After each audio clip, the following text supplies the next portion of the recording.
पवित्र पोर्टल मार्फत दुसऱ्या टप्प्यातील शिक्षक पदभरतीची कार्यवाही सुरू झालेली आहे आणि या संदर्भातील आपण हे परिपत्रक पाहतोय ते म्हणजे 13/9/2024चं. या परिपत्रकामध्ये जो शिक्षक भरतीचा दुसरा टप्पा कोणत्या पद्धतीने होणार आहे याबद्दल क्लॅरिटी दिलेली आहे, ते पण आपण पाहूयात. आणि ज्या परिपत्रकाचा उल्लेख केलेला आहे या पत्रामध्ये ते सुद्धा आपण या व्हिडिओमध्ये पाहणार आहोत. आणि नक्कीच हा जो दुसरा टप्पा आहे त्यामध्ये नक्की संधी कोणाला मिळणार आहे हे सुद्धा क्लिअर केलेलं आहे. परत जर पहिल्या टप्प्यामधील लागलेले आपले शिक्षक आहेत त्या सर्वांना दुसऱ्या टप्प्यामध्ये त्याच वर्गासाठी जर संधी मिळाली तर त्याचा परिणाम काय होऊ शकतो. जरी याबाबत सुधारित GR काढला असला तरी त्या संदर्भात कोणत्याही न्यूज बुलेटिनमध्ये काहीही उल्लेख केलेला नाही आहे.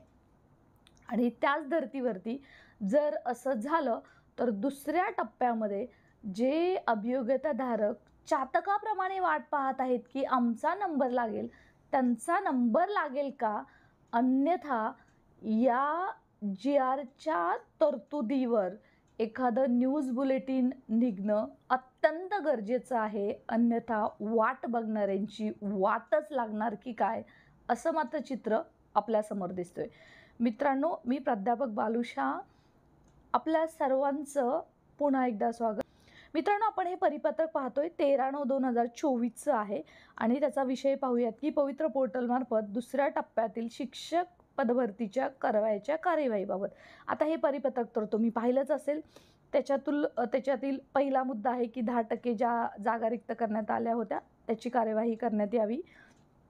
दुसरा जो मुद्दा आहे त्याच्यामध्ये लिहिलेलं आहे की रिक्त अपात्र किंवा रुजू न झालेल्या जी रिक्त पदे राहिलेली आहेत पोर्टलला टॅब उपलब्ध करून दिल्यावरती ती सुद्धा पदे अपलोड करायची आहे. तिसरा टप्पा आपल्यासाठी खूप महत्त्वाचा आहे, तो आपण पाहूयात. शासन निर्णय दिनांक 10/11/2022 मधील तरतुदीनुसार आपण आता 10/11/2022चा GR सुद्धा या व्हिडिओमध्ये पाहणार आहोत. पोर्टलवर जाहिराती घेण्यात येणार आहेत. दुसऱ्या टप्प्यातील जाहिराती घेऊन पदभरतीची कार्यवाही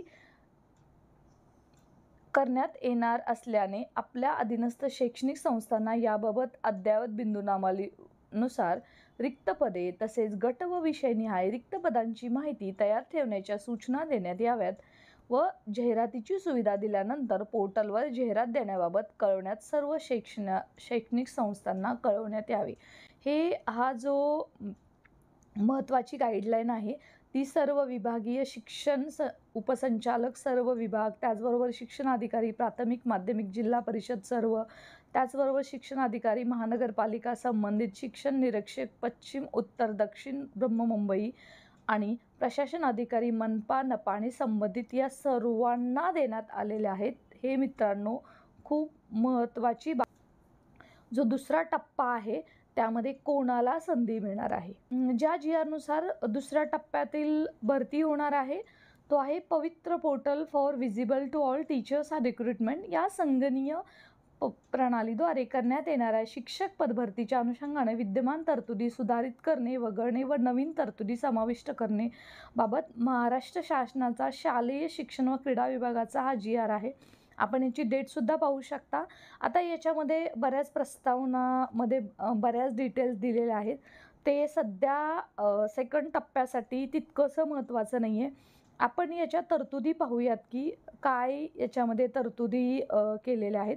तर मित्रांनो, याच्यामध्ये प्रथमतः तिसरा मुद्दा पाहूयात. पवित्र पोर्टलमार्फत घेण्यात येणाऱ्या शिक्षक अभियोग्यता व बुद्धिमत्ता चाचणीच्या अनुषंगाने पुढील प्रमाणे तरतुदी समाविष्ट करण्यात आलेल्या आहेत. आता जो 13/11चा GR आहे ज्याच्यानुसार दुसरी पदभरती होते त्याच्यातल्या आपण तरतुदी पाहत आहोत. पहिली तरतूद आहे शिक्षक पदभरतीसाठी व्यवस्थापनाने प्रसिद्ध केलेल्या जाहिरातीच्या दिनांकास असलेले उमेदवाराचे वय विचारात घेण्यात येईल. म्हणजे आता जे वयाचं आहे की वयोमर्यादा वाढलेली आहे अशा भरपूर मला मेलसुद्धा येत आहे. परंतु जेव्हा शिक्षण व्यवस्थापन जाहिरात प्रसिद्ध करणार आहे त्या दिवशी उमेदवाराचं वय काय आहे ते वय विचारात घेतलं जाणार आहे. याचा अर्थ ज्या दिवशी तुम्ही जाहिरातीसाठी प्रेफरन्स देत आहात त्या दिवशीचं वय विचारात घेतलं जाणार आहे, ना की जेव्हा परीक्षा झाली. ही गोष्ट खूप महत्त्वाची आहे. तथापि सन 2022मध्ये होणाऱ्या शिक्षक अभियोग्यता व बुद्धिमत्ता चाचणीनुसार येणाऱ्या जाहिरातीमध्ये उमेदवाराचं वय कोविड-19च्या पार्श्वभूमीवर 2 वर्षाची शिथिलसम करण्यात येत आहे आणि जे तुमचं वय आहे त्याच्यामध्ये 2 वर्ष ॲडिशन कोविडमुळे सध्याचं देण्यात येत आहे. थोडक्यात काय की दुसऱ्या टप्प्यामध्ये जाहिरातीचे प्रेफरन्स देण्यात येणार आहेत, तेव्हा तुमचं वय किती असेल त्याच्यामध्ये 2 वर्षाचं ॲडिशन असणार आहे. जर तुम्ही दुसऱ्या टप्प्यासाठी एज 12 होत असाल तर तुम्ही याच्यासाठी एलिजिबल नसणार आहात दुसऱ्या टप्प्यासाठी. दुसरा मुद्दा आहे शिक्षक अभियोग्यता व बुद्धिमत्ता चाचणीस प्रविष्ट होण्यासाठी उमेदवारास किमान शैक्षणिक व व्यावसायिक अर्हता धारण करणे अनिवार्य आहे. नक्कीच त्याच्यामध्ये TET, CTET 1, 2, TET 1, 2 त्याचबरोबर DED, BEd जे काही इंग्लिश मीडियम किंवा बाकीच्या सगळ्या जे काही मिनिमम क्रायटेरिया आहे तो कंप्लीट करणं गरजेचं आहे, graduation including post graduation. Okay. तिसरा मुद्दा आहे शिक्षक अभियोग्यता व बुद्धिमत्ता चाचणीकरता उमेदवाराने निवडलेले माध्यम हे केवळ चाचणी परीक्षेपुरतेच मर्यादित राहील. या चाचणीच्या माध्यमाचा निवड प्रक्रियेसाठी विचार केला जाणार नाही. हे लक्षात घ्या. तुम्ही जे माध्यम निवडत आहात म्हणजे फॉर एक्झाम्पल तुम्ही टॅट देताना जर इंग्लिशमधून दिली असेल म्हणजे इंग्लिश मीडियम तिथं जर सिलेक्ट केलं असेल तर मात्र इंग्लिश मीडियमच्या शाळेवरती तुमची नियुक्ती होणार नाही, ते फक्त परीक्षा देण्यासाठी असेल. चौथा मुद्दा आहे शिक्षक अभियोग्यता बुद्धिमत्ता चाचणीनंतर पदभरतीसाठी आवश्यकतेनुसार 3 महिन्यातून एकदा व्यवस्थापनाकडून पोर्टलवर जाहिराती घेण्यात येतील व त्या कालावधीमध्ये आलेल्या जाहिरातीसाठी पात्र उमेदवारांकडून एकत्रित प्राधान्यक्रम घेऊन शिफारस पात्र उमेदवारांची व्यवस्थापन निहाय यादी प्रसिद्ध करण्यात येईल. म्हणजे 3 महिन्यानंतर एकदा पोर्टलवर जाहिराती येणार आहेत आणि त्यासाठी पात्र उमेदवारांकडून पुन्हा एकदा प्राधान्यक्रम निवडून देण्यात येणार आहेत. सो दुसऱ्या टप्प्यामध्ये पुन्हा एकदा प्राधान्यक्रम येतील का असा बऱ्याच लोकांचा प्रश्नही असतो कमेंट सेक्शनमध्ये. त्याचबरोबर ईमेलसुद्धा केले आहेत. तर मित्रांनो पुन्हा प्राधान्यक्रम तुम्हाला देण्यात येणार आहेत आणि त्यानुसारच निवड करून पात्र उमेदवारांची जाहीर प्रसिद्ध करण्यात येणार आहे. थोडक्यात दुसऱ्या टप्प्यासाठी पात्र उमेदवार कोण त्या संदर्भातील सर्वात महत्त्वाचा जो मुद्दा आहे तो म्हणजे 5 क्रमांकाचा आहे. हे आपण पाहूयात. विविध टप्प्यामध्ये जाहिराती येणार असल्याने उमेदवारांची एखाद्या निवडीसाठी शिफारस झाल्यानंतर असा उमेदवार पुन्हा नव्याने येणाऱ्या जाहिरातीसाठी त्याने अर्ज केल्यास निवडीसाठी पात्र राहील.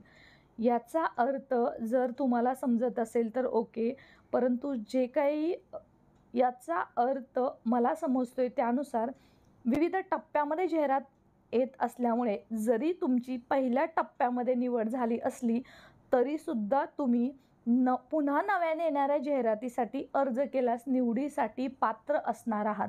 आणि मित्रांनो हेच खूप घातक असणार आहे.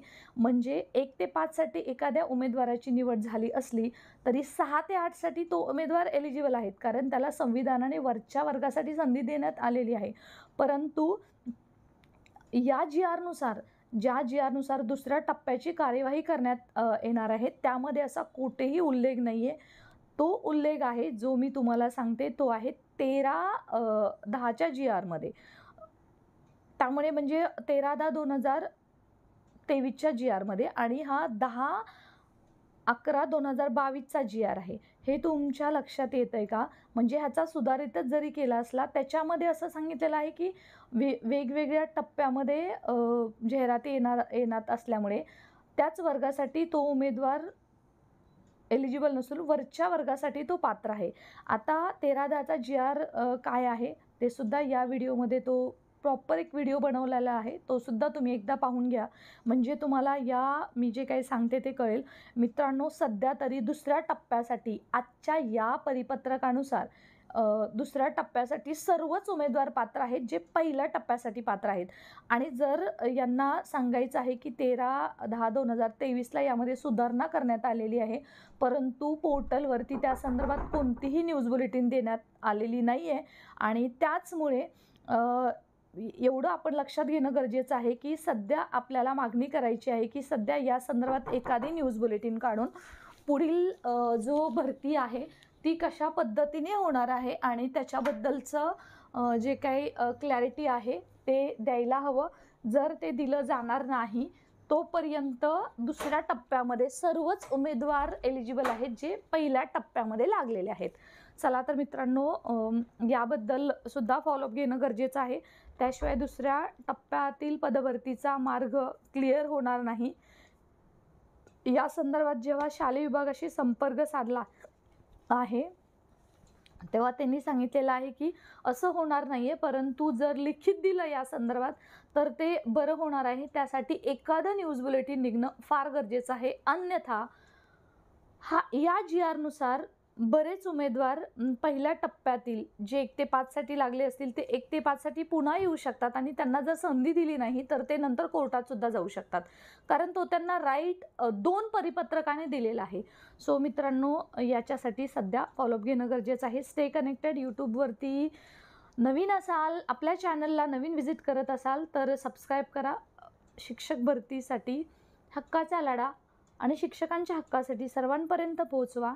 टेलिग्राम चॅनल जॉईन करा. Stay connected. Thanks for watching.